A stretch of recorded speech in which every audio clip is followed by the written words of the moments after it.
শুভেচ্ছা জ্ঞাপন করছি।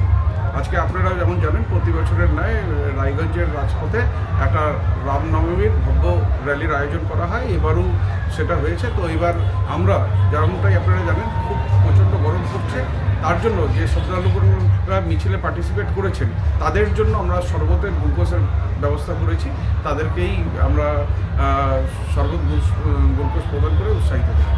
যারা মিছিলে যাচ্ছিলেন তাদেরই একাংশ দেখা গেল বলছিল যে মিছিল থামানো যাবে না, চলুন চলুন হাঁটুন, সেক্ষেত্রে একটা বিশৃঙ্খলা দেখা গেছে। তো এই ধরনের মিছিল করলে নিশ্চিত তার মধ্যে অনুশাসনের প্রয়োজন পড়ে। হ্যাঁ, অনেকে দাঁড়িয়ে আছেন যে কোনো কিছু রানিংয়ের মধ্যে হলে পরে মিছিলটার কোনো ডিস্টারবেন্স হয় না, সেই জন্য ওখানে ওনাদের কার্যকর্তা মিছিল কন্ট্রোল করার জন্য যদি কোনো নির্দেশ দিয়ে থাকেন তাহলে এটা আমি মনে করি না এটা কোনো আলাদা কোনো কারণ আছে। ইসলামপুরে পুলিশ মিছিল আটকে দিল, কি বলবেন? না, এটা আমার জানা নেই।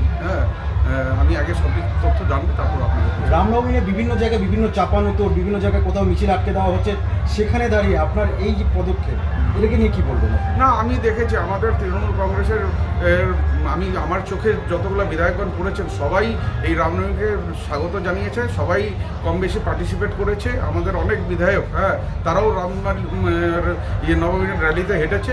তো এখানে দেখুন আমাদের নেত্রী যেটা বলেন আমরা সেটা অনুসরণ করে চলি। আমাদের নেত্রী একটাই কথা বলেন যে ধর্ম যার যার, উৎসব সবার। তো এটা রামনবমী আমি মনে করি একটা উৎসবের আকার ধারণ করেছে, এই উৎসবে আমরা সবাই সামিল হই।